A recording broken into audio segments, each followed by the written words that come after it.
क्या ईरान के लिए आज तबाही की रात है?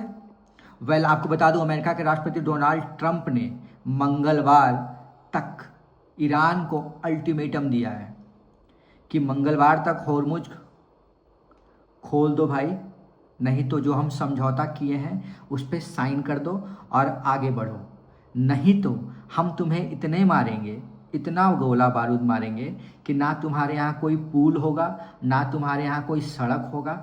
तुम बिल्कुल बिल्कुल प्राचीन सभ्यता में चले जाओगे, पाषाण काल में चले जाओगे।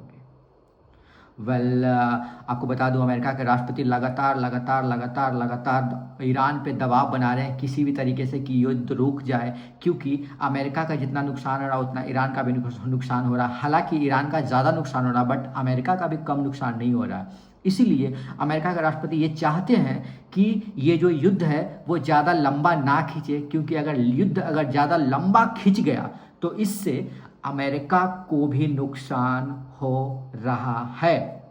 इंटरनेशनल बिरादरी में भी अमेरिका के राष्ट्रपति डोनाल्ड ट्रंप अलग थलग पड़े गए हैं।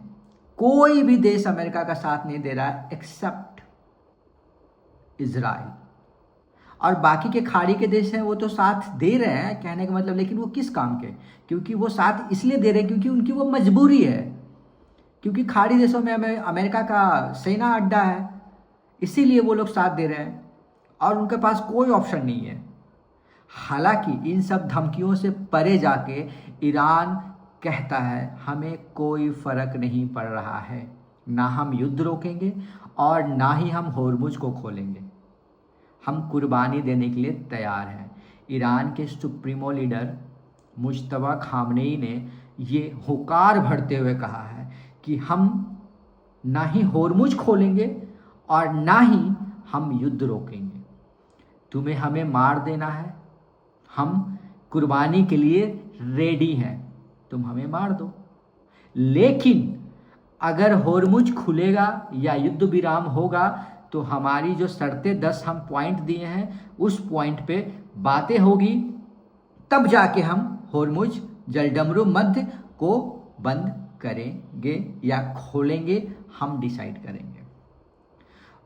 आपको बता दूं, अमेरिका और ईरान के बीच जो युद्ध हो रहा है उसमें तेलों की महंगाई बहुत ज़्यादा बढ़ गई है, जिसके कारण जितने भी छोटे छोटे देश हैं उन पे इसका असर पड़ना शुरू हो गया है। जैसे पाकिस्तान हो गया, बांग्लादेश, नेपाल, ये सब ऐसे देश हैं, खाड़ी के बहुत सारे ऐसे देश हैं, अफ्रीका के ऐसे बहुत सारे देश हैं जिनमें लिटरली बहुत ज़्यादा इम्पैक्ट पड़ रहा है।